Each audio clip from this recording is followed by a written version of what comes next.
Welcome to Deges Dragons. I thought this was going to be hard. Welcome to Deges Dragons. Who wants some of the ripper? Take chance, baby. Woo! Smoke out! He's clearly Captain Crunch. I'm a man of the people. Shattered world. Ripper always knows! Degecast. All right, and welcome to the inaugural episode of the Degecast, the supplemental podcast for everything Deges and Dragons. I'm your host, Nate Lindberg. You can find me all over social media at Nate Lindberg. And you can follow our brand on Facebook, Twitter, and most importantly, YouTube at Degetime. That's Degetime. So if you've somehow stumbled across this podcast and you're asking yourself, Deges and Dragons, what's that? So like my friends and I, we've been referring to ourselves as degenerates or Deges for years and years and years. We've known each other a really long time. Deges and Dragons is our YouTube show devoted to teaching independently made pen and paper RPGs. And not just that, but the therapeutic benefits that playing them can actually bring. But we just don't spew nonsense and call it therapy. Coming at you with actual factual science is our psychology and therapy expert, who also just so happens to be our resident game master, Conrad Audette. Conrad, say hi. Hey, everybody. So, as Nate so eloquently put it, I am, in fact, a science studier. Sorry. So I have a master's degree in counseling psychology, and it's been studying it for many years. I used to work in a crisis setting where I would primarily screen the suicidal, homicidal, and psychotic type people. So in and out of the hospitals and people's homes and just wherever people were in need. So anyway, now I would like to combine that with another great passion of all of ours, which is in fact gaming. And gaming has done a lot for me personally over the years. So I am not just, let's combine stuff that we like. It's no, like this has had a profound impact on myself in dealing with life. So, yeah, well, that's, that's basically what I'm about and what we're doing. So anyway. Yeah. All right, cool. No, that's awesome. I mean, it's definitely something that I've kind of used as a form of therapy over the years as well, just not necessarily pen and paper gaming, but we'll get into that, I'm sure, at some point in the near future. However, GMing a game isn't quite nearly as much fun without some players. And as the only member of the Dege crew to actually sit on the player panel for every episode, a feat not even achieved by myself. Let's say hi to Tony. Yes, his last name is pronounced Sermuksnis. Hey, guys. I'm Tony. I don't have any social media to plug, and I don't have any fancy degrees like Conrad. I've just like Conrad, have a profound passion for all things gaming and tabletop gaming, especially. A little over a decade now has been a pretty huge part of my life, and I wouldn't go back on any of the decisions I've made in doing more tabletop gaming. No, I mean, if I'm not mistaken, you've been playing at least like 2 or 3 games consistently in that decade, like at a time too, right? Yeah, I'm usually on average, I'm in about 4 bi-weekly games. I'm currently in 6, 2 of which I'm running. Does that include when we actually film our episodes? No, that's not counting the Degetime stuff. That's just my own personal stuff. Yeah, no, I love tabletop gaming. It's a huge part of my life, and I can't speak anything but its praises. It's definitely it's something that's becoming a big part of my life. For years and years and years, Conrad, and Tony for that matter too, like they've both been trying to get me to play and and even GM a game here and there, and it's kind of taken them some doing, but they finally got me to play a little while ago. It's a few. I mean, I've played games here and there with these guys, and our other friends as well, but for the most part, I just kind of would play maybe once a year, every once in a while. My biggest thing was just all of the crazy books that you'd have to read. Like, you sit down to play Dungeons and Dragons, and like Tony would bring out about 17 books, and I'm like, oh God, I can't read all of that. I can't, So that was always my thing, and so I think Conrad. I can't read. I don't know how to do that. Like, oh. Yeah, it can definitely be intimidating. I mean, especially like 3.5 and like third edition, where like I believe Conrad and I both kind of started around that same point with Dungeons and Dragons. There was just so much content out, and it wasn't easy kind of getting in on that. I feel like now with fifth edition, it's a lot more approachable, which I think is why it's being so successful right now. Yeah, and I mean, a couple other things that are definitely approachable are some of the independent games that are out there, and that's clearly what we're focusing on is independent games, because there's Dungeons and Dragons, there's Pathfinder, there's a slew of other games out there that are more mainstream, and not only do we want to give a spotlight to the therapeutic aspects of gaming and just how much fun gaming can be, we want to take a look at some of these games that might be a little bit underappreciated, underrated, but they're still more than worth taking a look at. One of the things that we kind of, in putting this entire show together, Deges and Dragons together, we had to pick some shows. We left that to Conrad being the resident game master and therapy expert. We kind of let him choose the games, and he has some reasons for why he chose the games that he chose. So Conrad, if you want to take a little bit of time and talk to the games that we're going to be playing over the course of season 1, and why you did in fact choose them. So I think it's important off the bat to say also that part of the reason that we have chosen to focus on all of these independently developed games is because the development of independent games is also super important. The artistry of just people who don't have the corporate background or backing or finances, just the creation of art is what gives meaning to life, at least in my humble opinion. But anyway, so I'd agree to that. For season 1, we have chosen Kids on Bikes, City of Mist, which is actually going to end up being bonus and not the main. But when I get around to editing it and stuff, it'll be a bonus content that we just kind of drop all at once. Yeah, but that was part of the something that we had scheduled. But so Kids on Bikes, City of Mist, Clink, Shattered, the worldwide wrestling tabletop role-playing game, Ghost Ops, Goblinville, Biomodus Project, Miracle, and Tiny Frontiers. So to start things off was Kids on Bikes, and a huge piece of why I was so attracted to that right from the start was you role-play as children. And in today's environment, and especially within school systems, you'll often find that there's sort of a little bit of a disconnect with some of the more troubled students or just people struggling with mental health. I mean, they're absolutely supportive parents out there for sure, but a lot of times there's this difficulty to relate. So even like other children won't necessarily be able to relate with their fellow student while they're in those developmental stages, but also their parents are struggling to relate to what the children are going through. And so not only do kids get to role play as, themselves or, different versions of what they could be or like what their friends are like, but also see what it's like to be an adult, because right from the start, you make sort of, goals and positive aspects of yourself, but also those negative aspects of yourself and what, like you might be a jealous person, that's just how the world is. Like everybody has their faults, and that's part of creating the character you will take on.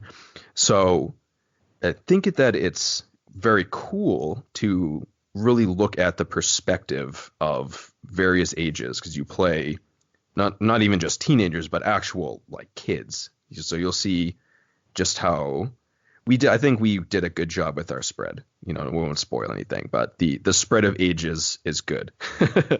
I still want to know. I want to ask Dan what it was like to actually be an adult for the first time in his life. Oh, Spoilers. Shots fired. Shots fired. Yeah. But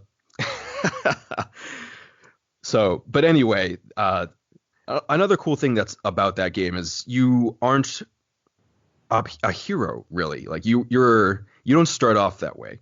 So where in Dungeons and Dragons, for example, you're building this heroic person who's above the average person in some sort of statistics, and you have an adventurous job where you get to slay monsters or use magic. And in Kids on Bikes, you're just a regular person, and you have to find creative ways to overcome all sorts of challenges. And I think that too, with the creative problem solving of, okay, so we're regular people and we have our wants and desires and what troubles us and what's, getting in our way. And we'll work together, or try to find a way to work together to overcome those things. So that, I think, is a good snapshot of Kids on Bikes. So next we have City of Mist, and this was really just something that was pure Conrad. So like I kickstarted it, and I just from the start, like I read the description, and it's this noir mystery setting where you get to take on any sort of mythos you can come up with, whether it be, I want to be the mythos of Zeus, of Thor, of Hercules, of Jormungandr, the world snake. Mr. Bean. Yeah. I would have loved to have seen somebody play Mr. Bean. Yeah, I mean, I don't know what sort of powers you would get from being Mr. Bean, but not just that, but artifacts and concepts. Like, I am the embodiment of justice. I am the embodiment of math. Just these, you get to take all of these really cool concepts and channel them into special abilities while you then solve mysteries.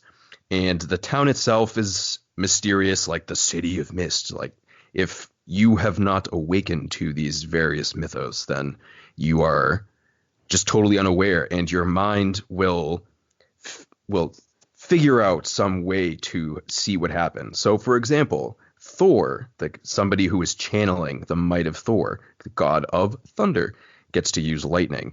And so somebody who is not awakened to all these powers their mind will just see the lightning as, a power surge from a random cable.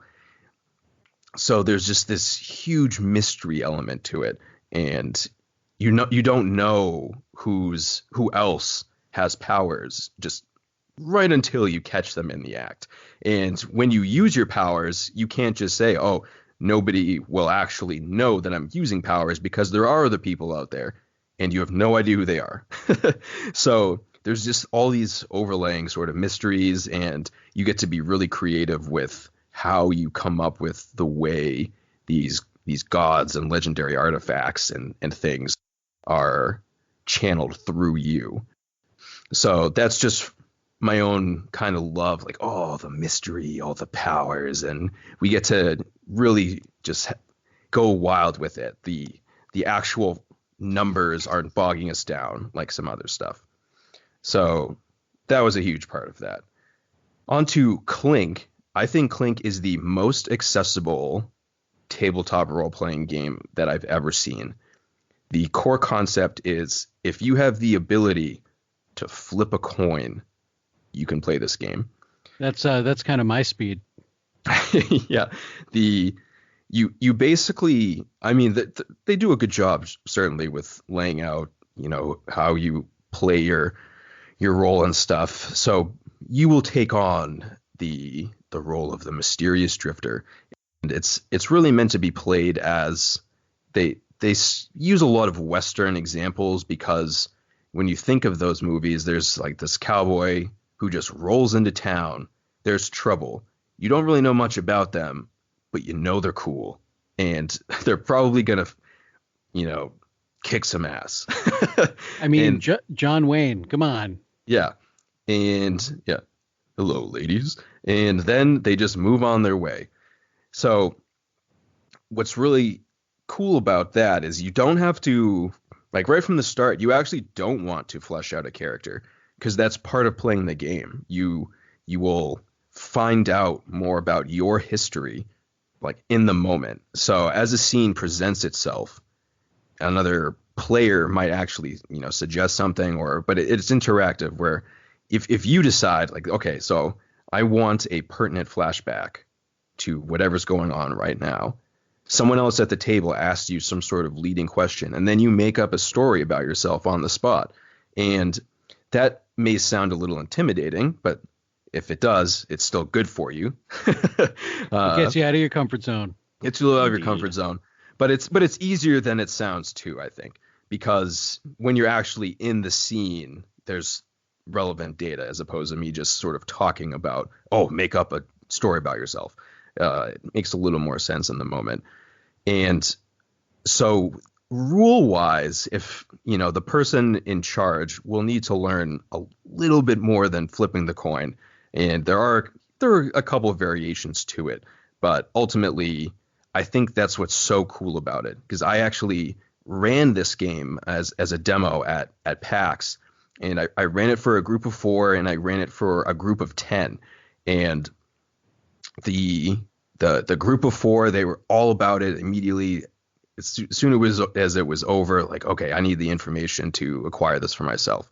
And just because it was, I can get, friend A, friend B, I can get Chad, I can get Sarah to play this game with me, because it's just so simple and accessible, and it's not so supernatural or high fantasy in a way. It's a half step away from reality. It's basically just a movie.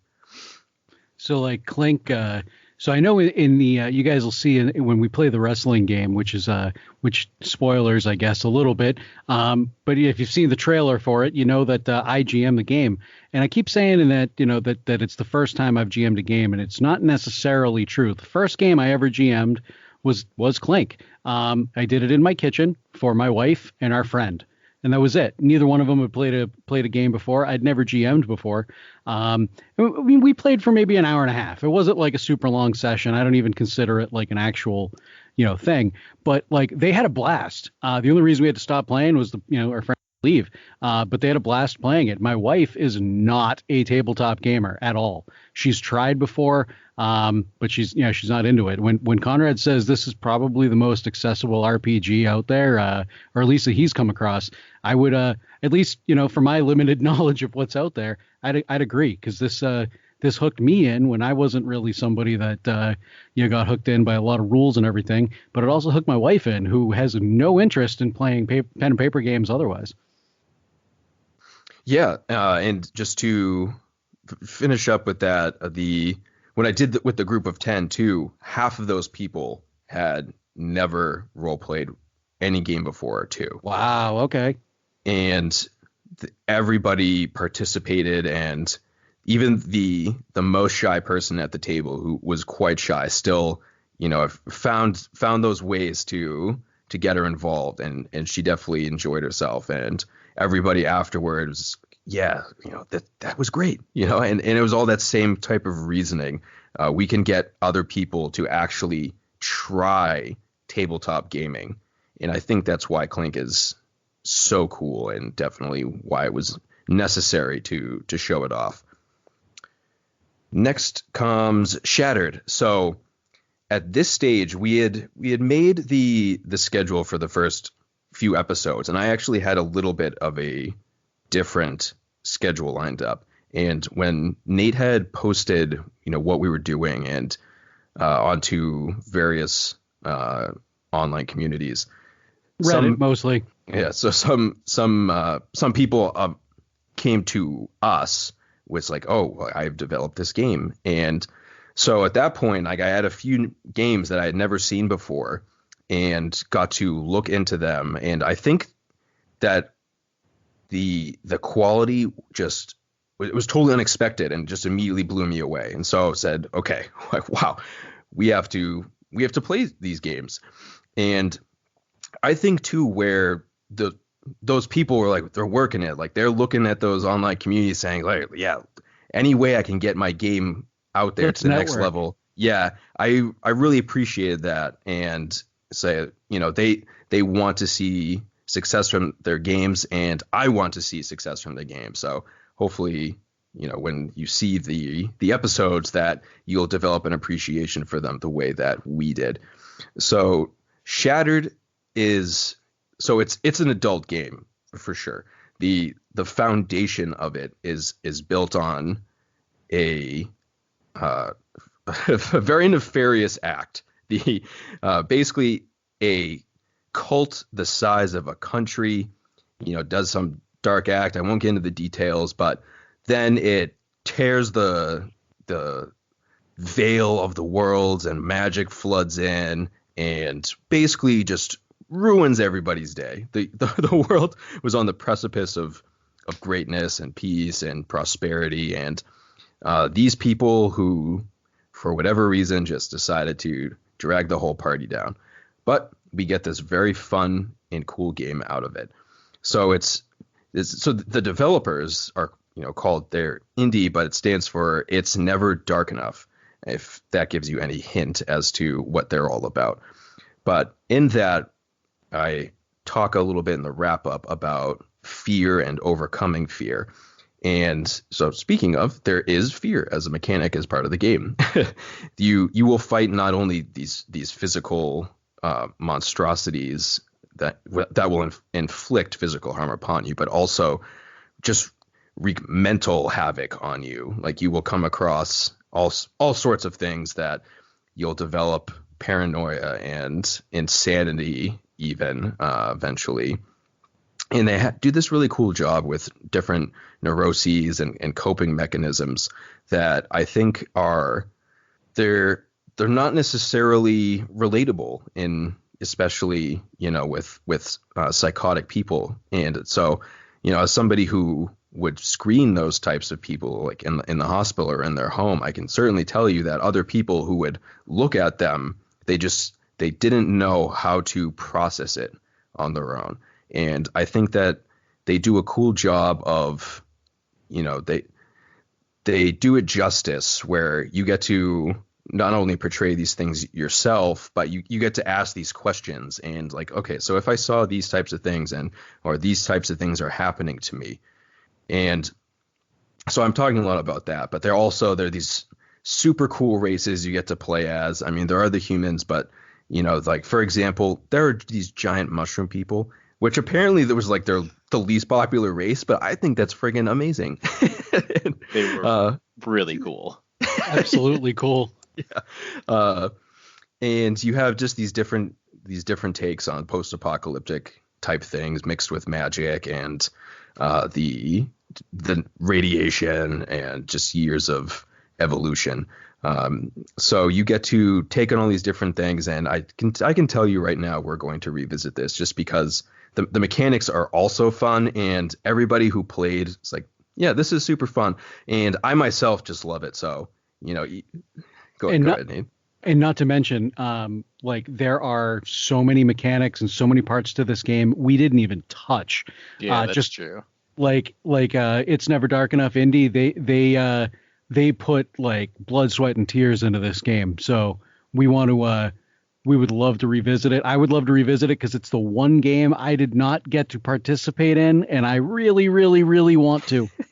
Yeah, we're all like, it was the best one. It's the only one Nate gets to play. And that's actually why I didn't play, is we had so many people that wanted to play it. I sat out so other people could do it. So that definitely says something right there. When you get a whole bunch of nerds that really want to play this one game, you got something good. Right. Yeah. So yes. So I can guarantee that even if it's not revisited on the show, which it's gonna be, spoilers, but we would revisit it anyway. So all around, just the quality is astounding, and I can't say enough good things about that game. And I not to diminish the rest of the games I'm going to be talking about, but it was just cool. So then the Worldwide Wrestling tabletop game. So naturally, we had to do it because Nate. Well, yeah. So Nate, obviously, if you don't know by now, you haven't listened to a single thing we've done because Nate loves wrestling, and I think that's really integrated in everything we've done. I know Nate wants to chime in on that. Oh no, not me. Never. I don't like to talk about wrestling at all. So the other thing is, it was just cool to get Nate to attempt being a game master. Yeah. Sorry, I don't say that to say he did a bad job, because I rarely get to be a player, and I had a ton of fun. So I think Nate did a good job. I agree. Nate did a good job. Hey, Tony complimented me. That's so sweet. Oh, damn it. And we have a record. Oh, no. We have it recorded. Damn it. All right. You get this one. All right. But I think that after learning the mechanics myself, that it actually covered something that we didn't cover enough in the rest of the games. And it's skills groups, where especially we posted a couple things in relation to our friend Paul, who's a teacher, and he's the acting director at his school. And I think this is a great game for just creative thinking and for acting, because you get to take on not only the role of a character, but you're taking on the role of a character who's taking on the role of a character.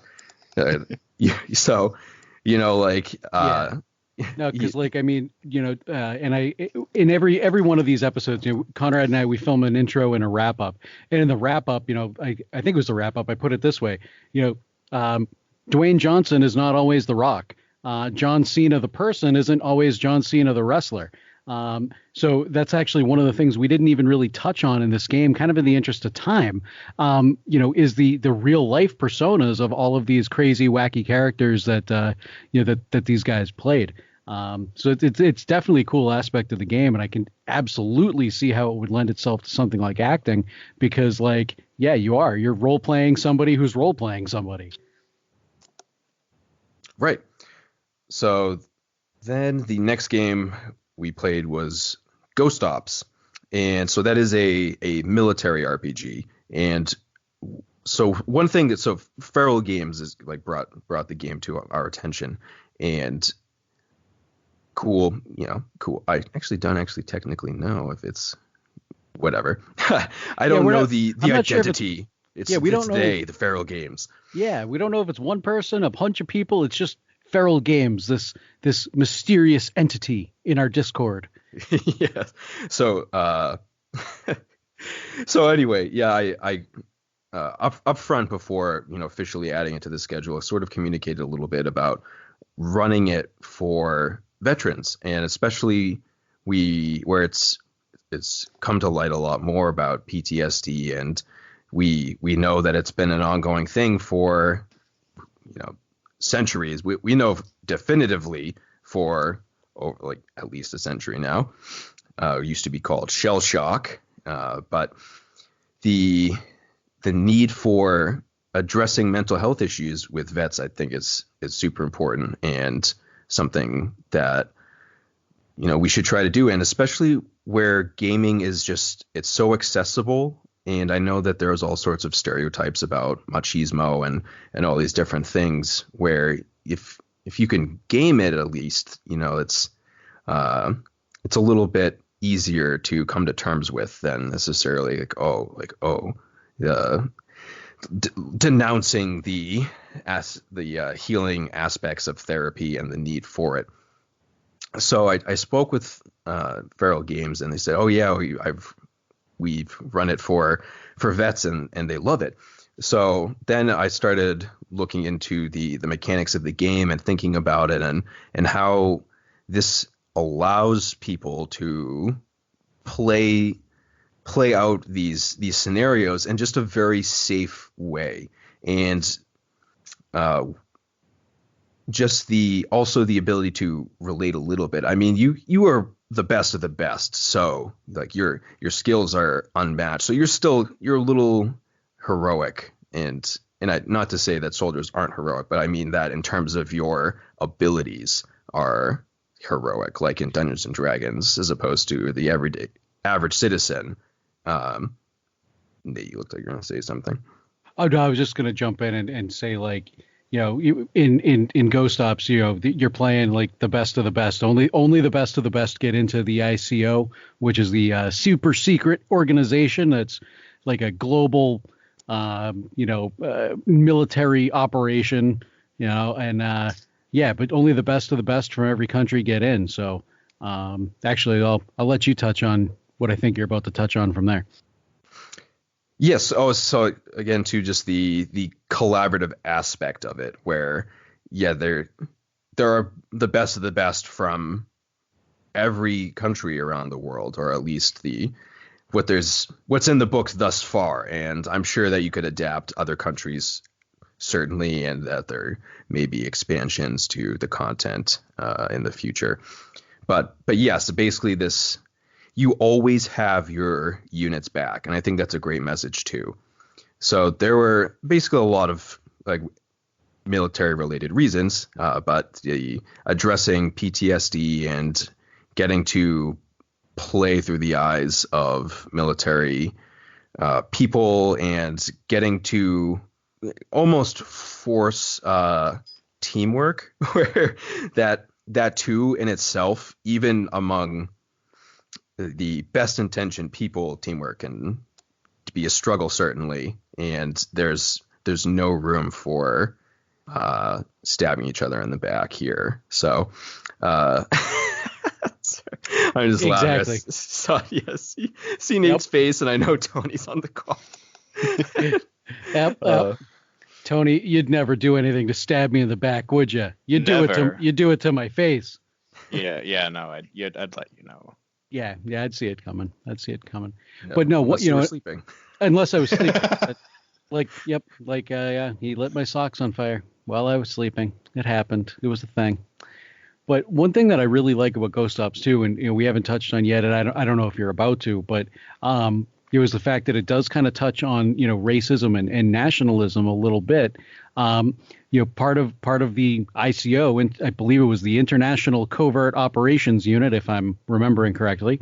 All of them are from different countries. I mean, in the book, I don't know how many countries are listed, but I mean, there's a hell of a lot of them, and your character can be from any one of these countries.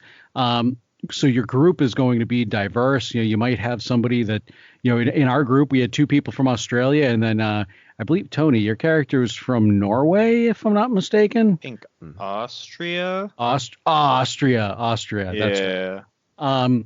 So, there's not much conflict between Australia and Austria, as far as I know, other than maybe which country is the better one that has A's at the beginning and end of the name.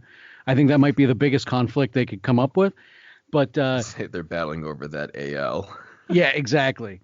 But you might end up getting a couple players that are from countries that are at war with one another, or historically hate one another, and they have to work together. So it's kind of cool that it touches on things like that as well. A little bit outside of what we originally even wanted to touch on, like the PTSD and other combat aspects of it. So. Yeah, definitely. And yeah, so then next we have Goblinville. So Goblinville, we actually, when I say we, I mean, so Billy and I, who you'll see him in Clink first, for sure. You'll see him in Shattered. And if you get to see the bonus content, you'll see him in City of Mist. But Goblinville, so we, years ago at PAX East, got to meet the creator there, and his name escapes me at the moment. Where Conrad's grabbing the book here. He's rifling through the pages. Michael Dunn O'Connor. That's it. Nope, that's it. I was just narrating the awkward silence. Uh-oh. Conrad? Conrad? I think we might have just lost Conrad. Nope, I'm here. Okay. Oh, okay. Hello? Conrad's still there. Oh, We you got him. froze on my screen. Well, you froze on my screen. Hey, you froze first. But anyway, so we met him through Games on Demand, where he was demoing actually Blades in the Dark for us, which is a game that may come up in the future. But anyway, super cool guy, and has a shop in New York, and was at the time talking about, oh, I'm developing this game Goblinville. And so then last year, Billy actually encountered him again and saw that, oh, hey, I finished making Goblinville. So Billy picked all of that up, and so just from that alone, I said, okay, we got to check this out, and so we did. And then actually reading it, said, wow, okay, so this is also another game that's I'm not going to put it on the level of Clank, but it's still I think it's a good intro game where By far a good intro game. Yeah, and you'll see that too, where we have our buddy Alex, who has not played a tabletop role-playing game after we've been asking him for actually at least 15 years. It's like 15 years. And he's never really been interested, and he finally got to play this and really enjoyed himself. Matter of fact, he showed up thinking we were playing a board game. So it's but anyway, yeah, so he did like it, and I think that part of it was because you don't have all these complicated stats to worry about as your individual person, and you just get to play, hey, I'm a goblin, and there are all sorts of goblins through the various forms of media we see, whether they be, totally evil or if they be totally silly. And there's some sort of middle ground, I think, that makes them the ultimate here in Goblinville, where there's kind of like this, goofy, like we will do like bad things, but like it's really for the sake of humor. And we do silly things, just to have fun, and all at the same time trying to better up our goblin village. So rule-wise, I think it being that accessible is also important, but it also the expectations are super low. Like if you do something to help the village, and I mean if you dig a hole, I won't say anything more than that for the sake of spoilers. Tony. But hey, if you no do spoilers, that, Nate. yeah, no spoilers, Nate. But if you do that, you are still contributing to this village. So, I mean, the simplest of tasks can contribute to the village, and I think that's a cool message, that you don't have to do much to help out your fellow goblin, but still, no, as a parallel for helping out your fellow human beings. And there's just a whole variety of therapeutic benefits, I think, that go into that. And the one that we really dig into the most is actually depression, where deep depression, it can be you may just not get out of bed, and I mean start to finish, that's your day. Like you just couldn't do a thing. And in Goblinville, hey, you go to work, it does not matter what you do. You just go to work. There's no expectation of the quality of your work, and you get your scratch, and scratch being currency. And that's it. And then you get to go on these silly adventures with your goblin pals. So I think that above all, and the rest of the games that we look at, that it really tackles, especially from a cognitive behavioral therapy approach, tackling depression and improving upon that. So then Biomodus Project. So this is I'd say the wildest game that we're going to play. We haven't actually played it yet, though. we will be playing it very soon.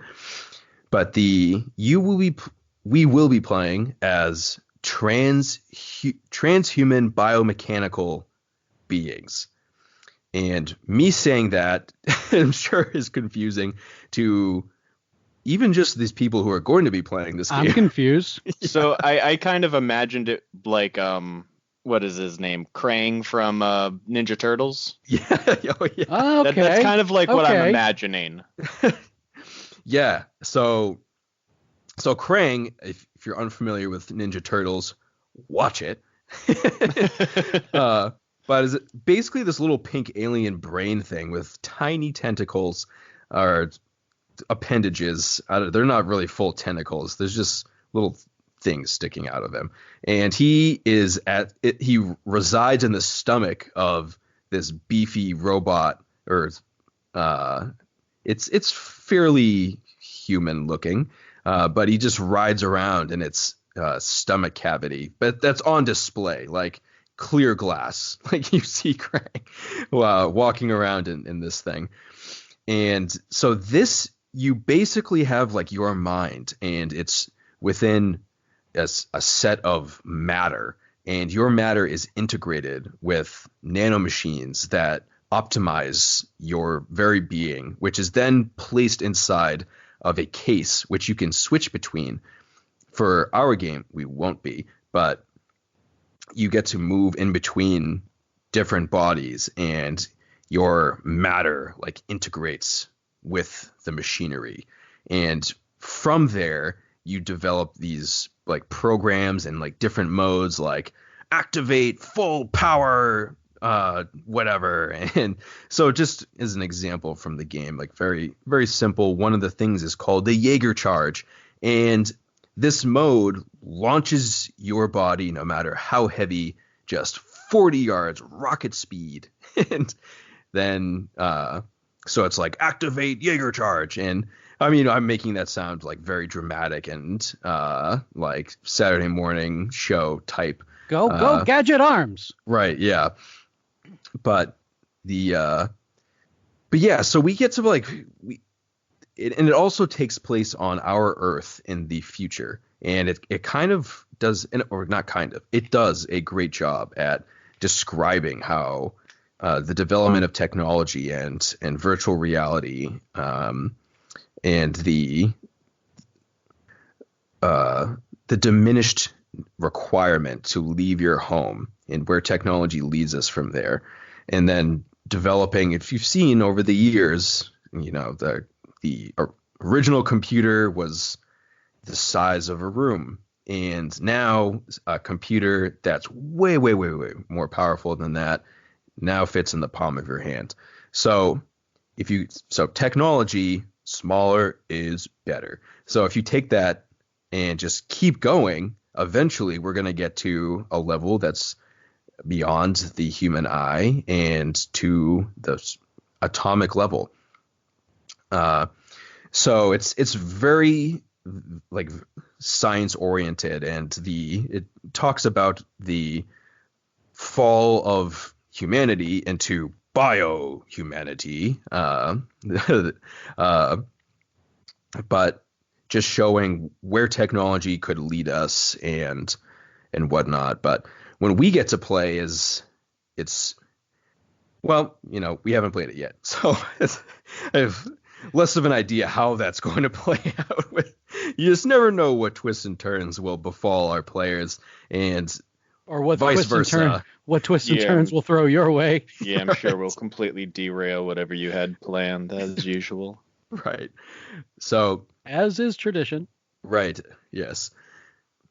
So anyway, that was brought to us by Bear. This is his nickname, but who made the game, and he also brought that to us, and it's like, wow, like this is totally wild, but it does this great job of talking about technology and sort of the future of a possible future of our world, and exploring those types of things in the present, you know, will alter the way that we go about everything. I mean, our politics and laws and the way that we act when we feel certain ways about what the future holds for us.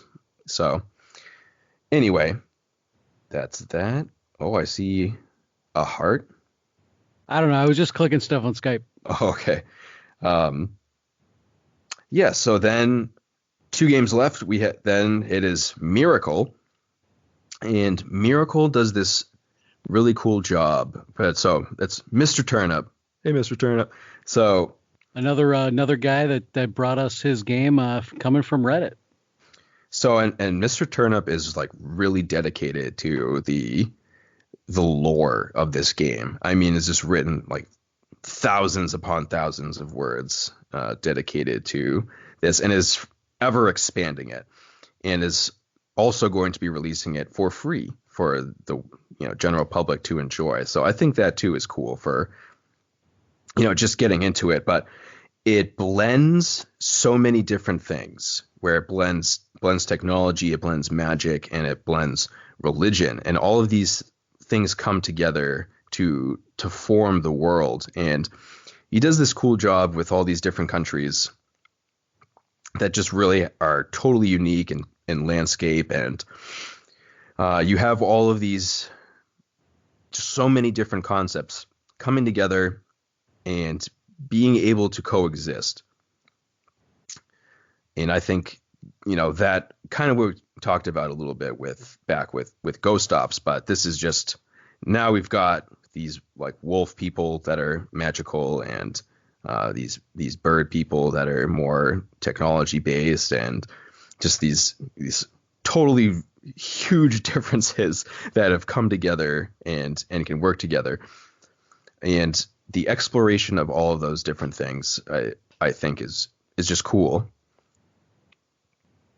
Excuse me. So I think Miracle again was just, I was just blown away by the setting and the lore, and I really don't want to spoil all of it until we get there. So yeah, we'll leave it at that. Yeah. It's going to be cool. Yeah, we'll leave it there. I don't even know, because I've purposely not looked into any of these games before we played, so I don't even really know what it's all about. Yeah, it's really in depth, not just with the lore, but also the rules, and there's just so much to it. And so he's got just like hundreds of pages right from the start with no art. So that should tell you just like how much there is. Yeah, that's some dedication. Yeah. So the sheer depth, but also the fact that it's all available and out there, and he's always adding to it, I think is cool. And I thought we should play it, obviously. And finally is Tiny Frontiers.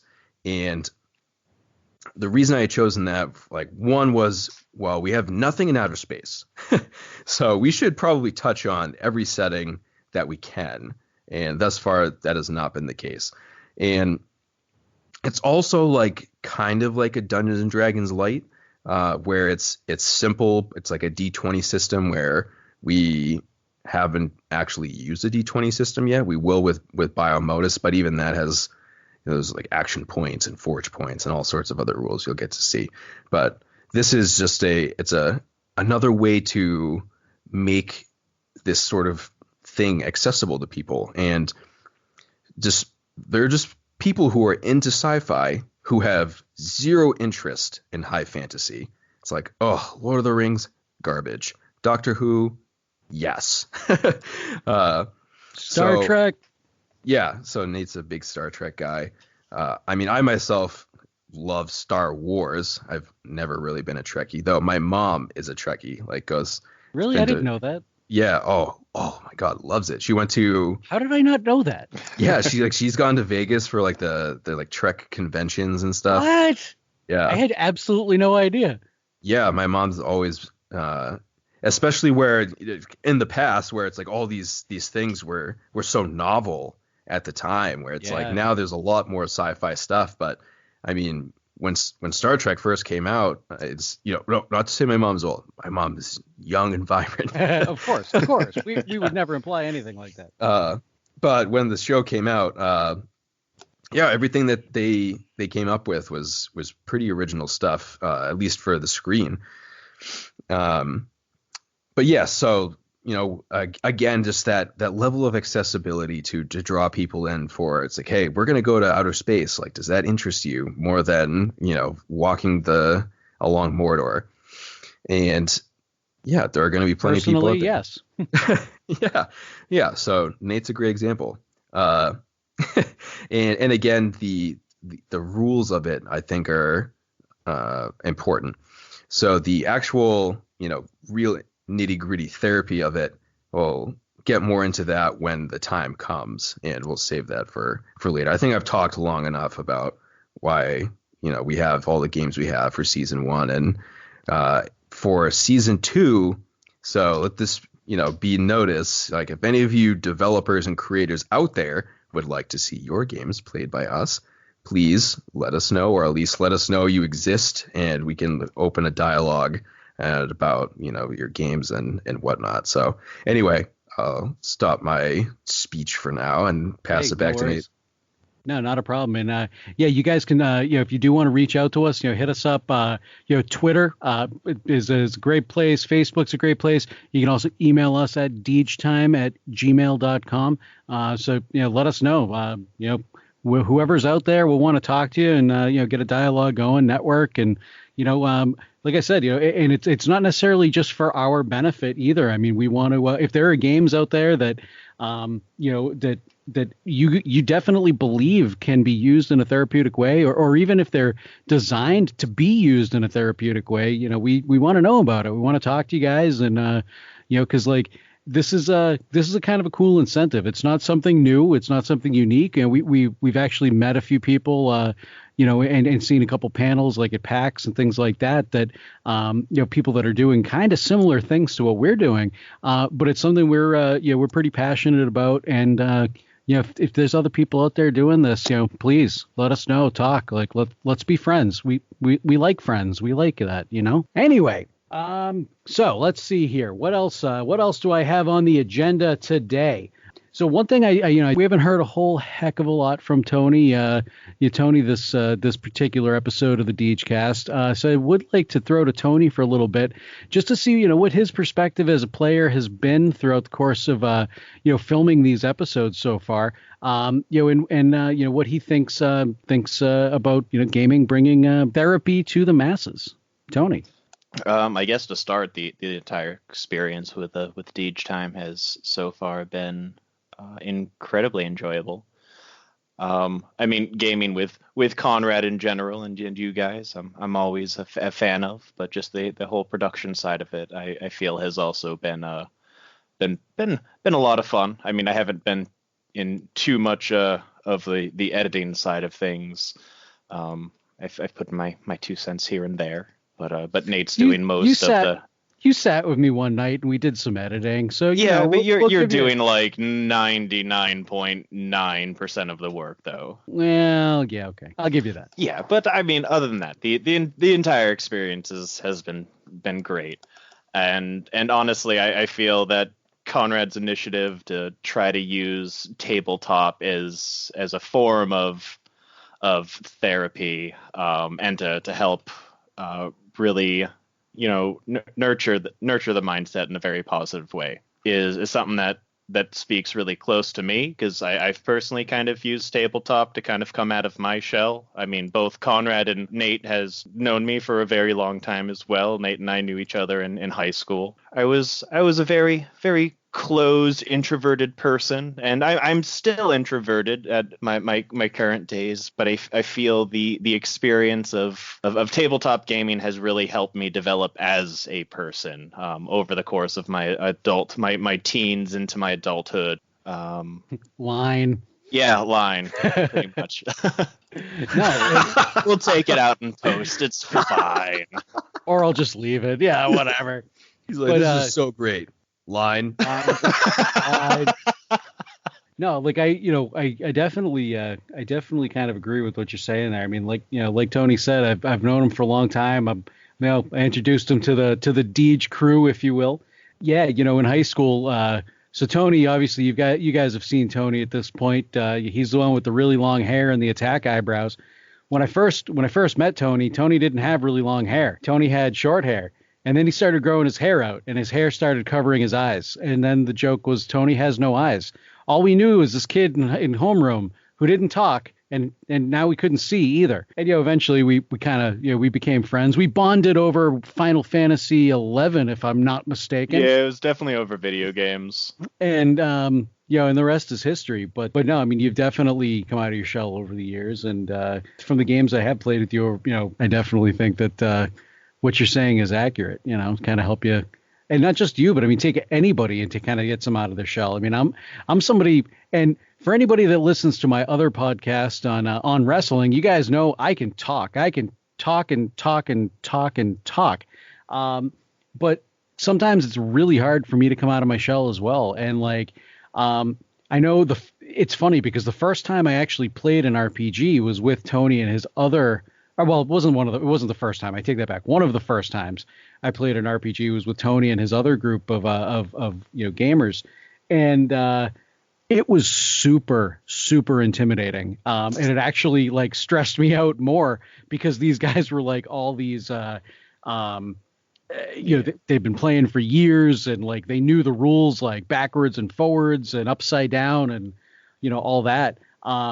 So it actually turned me off from tabletop gaming for a long time. But I'm glad I gave it another shot. And we kind of came back to it because it's something that has been very therapeutic for me just throughout this entire experience. And not just playing the games, but one thing that I really kind of didn't expect was how cathartic editing everything was going to be. Which is kind of meta, if you will. But it's I get home from work, I sit down, I spend a few hours editing every night, and it's I just unwind, and I'm like, what can I do? What can I create? And it's you guys will, as you guys will see the episodes, I didn't know what the hell I was doing when it came to video editing when we started. Video production, period. And over time, and I kind of went on a side tangent, but I'm known to do that. Creation of art is important, all the way back to the beginning. Oh, we're coming full circle. But no, I really had no idea when Kids on Bikes might be one of my I think I had the most fun playing Kids on Bikes so far. Not that I didn't have fun playing the other games, but I really got into Kids on Bikes. And the production of it, it's okay. It's not great. But I go back and look at it after doing some of the, right now I'm in the middle of editing Goblinville. And I'm looking at Goblinville, and then I look at Kids on Bikes, and I'm like, oh man, I was so young, just so young and naive in my editing skills. But no, so it's this whole entire experience, I think, has been kind of cathartic and therapeutic and fun for everybody involved. I know Conrad has, he's had a lot of fun and, and whatnot, actually putting all of these games together, except for the wrestling game, which I had fun putting together, but it was also stressful as all hell because I didn't know what I was doing. And I wanted to make sure I did a good job for you guys. And, I actually allowed Conrad to have fun playing a game for once. He didn't have to GM it. But, I put a little bit on myself there. Right? Yeah. Put a little bit too much on myself there, but again, I'm known for doing that. But no, overall, I think for everybody involved, this has been a lot of fun. It's been something we're all looking forward to. We're looking forward to actually getting these episodes out there and seeing what all you guys think. Hopefully, you don't tell us it sucks. I mean that would suck. But if you don't like something, let us know, and maybe we can do something to make it a little bit better. So one thing that I kind of, I guess, was just talking about then is, a lot of the production challenges and things that I had to learn, kind of coming into this whole project. Conrad and myself and our group of friends, we've been making stupid videos going all the way back to probably 8th grade, maybe even younger than that. 4th grade, dude. Fourth. First wrestling video. That's right. 4th grade. We did fake backyard wrestling. Remember our voices? I try not to. It was come out right now. and I'll beat your ass. I'm gonna kick your ass. Yep. Those high pitched, fourth grade voices. Yep. The Teen Wrestling Federation, which come to find out, Matt and Jeff Hardy, that was actually their name, the name of their backyard wrestling federation, which is kind of funny. But anyway, but no, so yeah, we've been making stupid videos, God, a lot longer than I even thought, back in fourth grade. So, we've done some video editing and stuff like that. And I'd make these stupid videos just literally for an audience of these guys. Like I'd spend hours and hours and hours making stupid videos and I'd just send them to these guys just for laughs, and, but they were never good. Like they were funny. They had inside jokes for us, but in terms of production, it was, they weren't good. It was just me, playing in my basement on my computer. So kind of coming into this whole project, that's all I knew is just kind of playing on my computer in the basement and slapping these things together. And so I kind of, I had to try and figure out, how am I supposed to mic a room? How am I supposed to light a green screen? How am I supposed to do all this stuff? And I'm just like, you know what? Screw it. I'm going to just give it a shot. So I did. And, it took maybe about four or five recordings, which, sucks because that was about half of the first season before I actually, got a formula down. So everything looked, good. Even then, though, we should start at the beginning with, the room itself was, oh God, yeah. So we're like, all right, so where do we do this? So they wanted to use the green screen. I was like, all right, that's definitely cool, where you can change the backgrounds. So we have a room in my house, and I had freshly moved in there. So this room was just completely unfurnished and everything. Like, oh, okay, this is a good room because there are no windows there and we can control the lighting. So the lights in the ceiling aren't that great for controlling the lighting. No. And our green screen is not cardboard, but green. It's like green paper, really. Yeah, it's green paper that's taped to the wall, and not even to the wall. It's taped to a beam that's wrapped around, and it's several taped together. It's like MacGyver Studio in there. God. So there's and so where it was unfurnished too, the sound itself echoed. So we started off with we got all these foam panels, stuck those to the wall, got one rug. And so we'll start with that. Then we got a rug, then added another rug, then added a third rug. So now the rugs, I think, are finally good. Yeah. Controlling the lighting. There's 6 extra lamps on the floor. Then we had the stands Nate has with umbrellas. We're now on our 3rd type of bulbs in those. Yep. The microphones we started with, we have, I do a little voice acting. So I have my thing that I have right here in front of me. And then we had we had 2 Blue Yeti snowballs, and we had 2 Yeti snowballs, and then 2 Blue Yeti mics, the big silver mics. And, I figured, hey, we have these already. We already own them. We don't need to buy mics. We'll just throw them on the table and record. So that's what we did. And, it wasn't terrible. It wasn't great. But everybody kind of sounded echoey. And the worst part was when anybody rolled the dice, it sounded like there was a freaking earthquake. Just thunderous dice clamoring on the table. Yeah, and that was something I didn't think of, when we first started. And then I go into editing, and the first dice roll that anybody did, I was like, oh no, and so of course then I had to edit all of that out as best as I could. Just so people weren't listening with headphones on. We blow out their eardrums every time we roll the die. So that was definitely a learning curve for me. Eventually we ended up buying the lapel mics after we shot Shattered, the episode of Shattered, or the few episodes of Shattered rather, because the audio was so poor. Like I said, I didn't play in the Shattered game. We had 4 players that really wanted to play. So I sat out, and that room is so small. I couldn't sit in the room and not be on camera. So I ended up having to leave the room. And normally during these games, I'm watching the audio levels and all this stuff from my laptop. But this time around, I couldn't do that. I'm in the other room, like I whatever. So I go to start editing, and like one of the mics, the mic that is closest to Conrad, was turned up so high, it sounded like he was like this. It was absolutely terrible. It sounded like he had the mic in his mouth. It was awful. So it's like I had to figure out what to do at that point.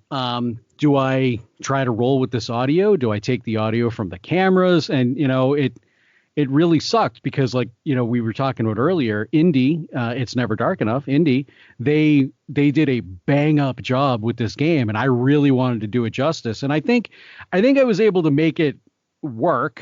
The audio isn't great. The audio for the first few episodes aren't terrible. I mean, they're not spectacular. But it was after the Shattered episode where I'm like, you know what? Screw it. I don't care how much it costs me. I'm never doing editing like that again with these mics that we've got. I spent so much time trying to just edit the audio for Shattered that I ran out of time to get my Worldwide Wrestling RPG game written and learn all the rules and all this stuff. So that's why you'll see when we get there. One of our players, Ben, who played the game quite a bit, as well as Tony, who's actually played quite a bit. I kind of leaned on them for a lot of the rules because I ran out of time. I needed to focus on Shattered. So, little behind the scenes there, but we ended up buying lapel mics, about 5 of them, one for every person that's playing. And oh my God, it has made my life so much easier in terms of editing, but it's going to make you guys' life so much easier in terms of listening, because you can actually hear us a hell of a lot better than you could in the first, handful of episodes. So that was probably one of the biggest things. Then, of course, cameras. When we first started thinking about this, and we're like, yeah, let's shoot this show. Let's shoot a YouTube show. And we're like, we get the ball in motion and all this stuff. And then it dawns on me, what the hell are we going to use for cameras? So I originally ended up buying a couple webcams because I figured I could hook them up to my laptop. I could use something like OBS Studio or whatever and mix the whole program. But the webcams that we bought, they're webcams. They're not, they're not high quality cameras. They didn't work for what we wanted to do. And then I had an epiphany. Oh my God, my dad is a photographer. Why didn't I think of this before? So I borrowed a couple cameras from him. And for the, I think for Clink it was for Kids on Bikes and for Clink, I used his cameras. And then I'm like, all right, I can't be like running to my parents' house every time we're going to be filming. So I ended up buying a camera, just a little Canon Handycam type thing. And I'm like, okay, I can only afford one camera. What do I do? Well, what do we carry around in our pockets? I've been shooting half of this off of my cell phone. And you know what? It works. It works pretty well, I think. Maybe for season 2, we'll upgrade the equipment a little bit. But for the time being anyway, my cell phone is probably the best camera we've got, even better than the Canon like Handycam thing I bought. So I've kind of started using that for the second camera angle of the Game Master.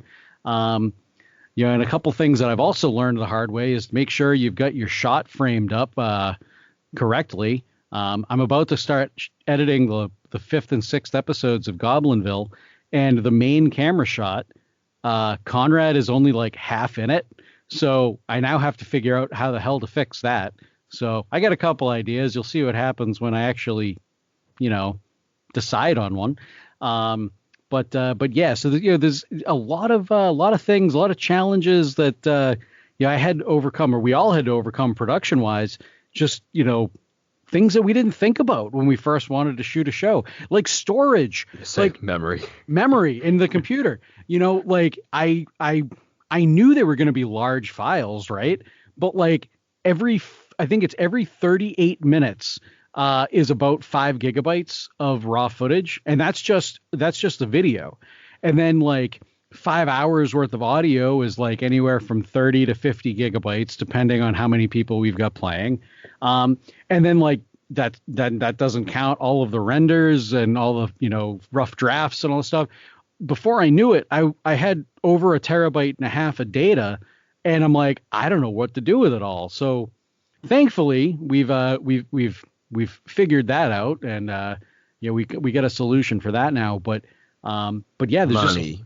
Just money. Yeah, money. For all you aspiring people out there, have some money. Have some money when you want to start a project. Because we've definitely thrown a little bit more money at this than I think we would have liked, but it's a labor of love, and that's what I tell my wife. So that's what I'm going to stick to it. Believe the product. Yes. Yes. Now we didn't. No, exactly. I would not have spent the money that I've spent on this project if it wasn't something I believed in. It wasn't something that I wanted to do. I mean, hell, I like hanging out with my friends anyway, so why not? All right. And so kind of one other thing I'd like to touch on before we wrap up is, why did we choose May 1st of this year to actually debut the show?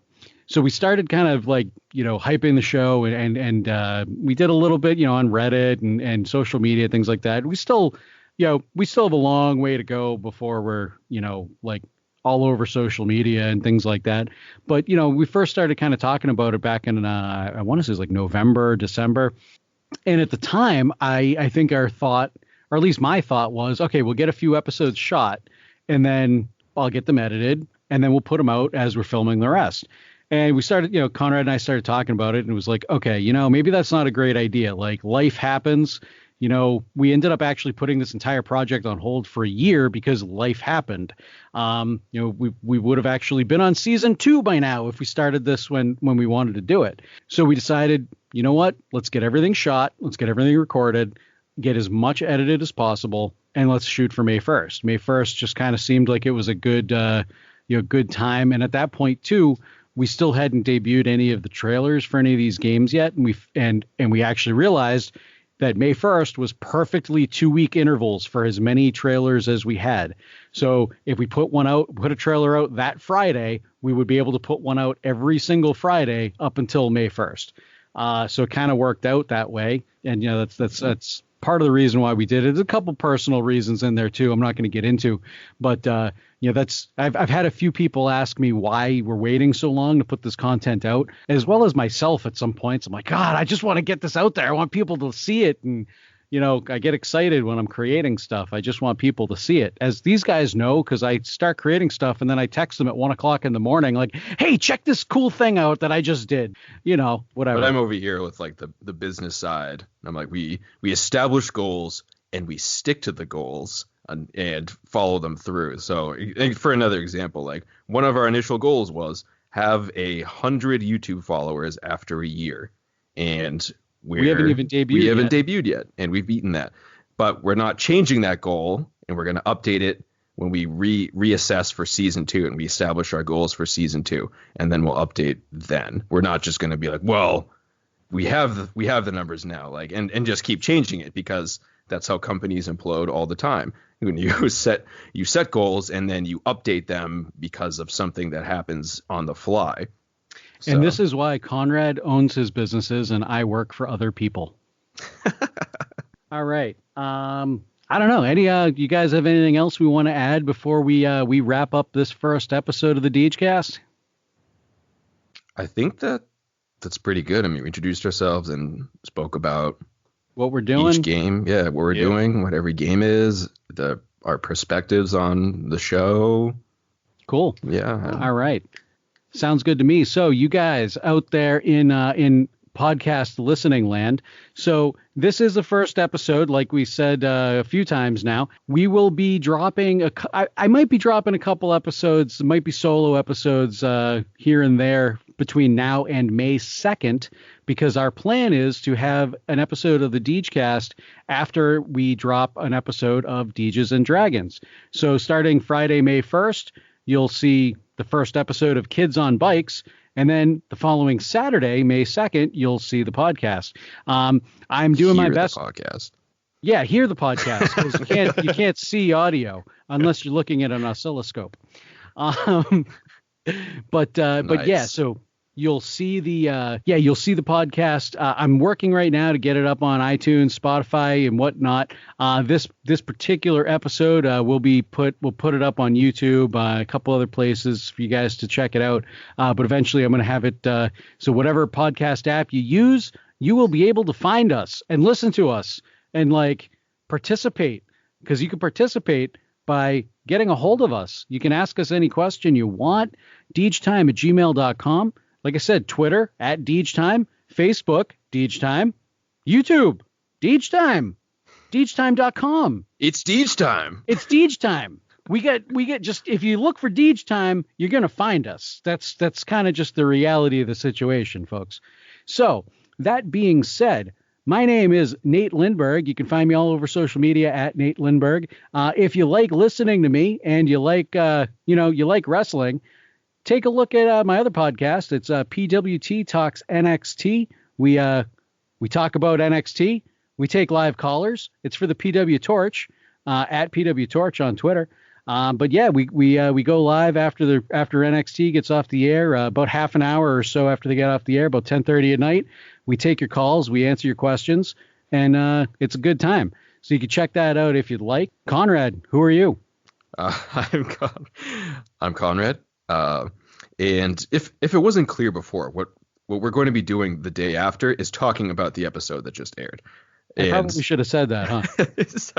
So the why we're airing the day after each episode is because so we can talk about what just aired and add to it. And if there are any questions, then we'll address them the following week. So if you see, yeah. So the questions might be on a bit of a lag, but yeah, on each one of the episodes, we're going to talk about the episode you just watched. We're not going to give away spoilers for upcoming episodes, to the best of our ability, anyway.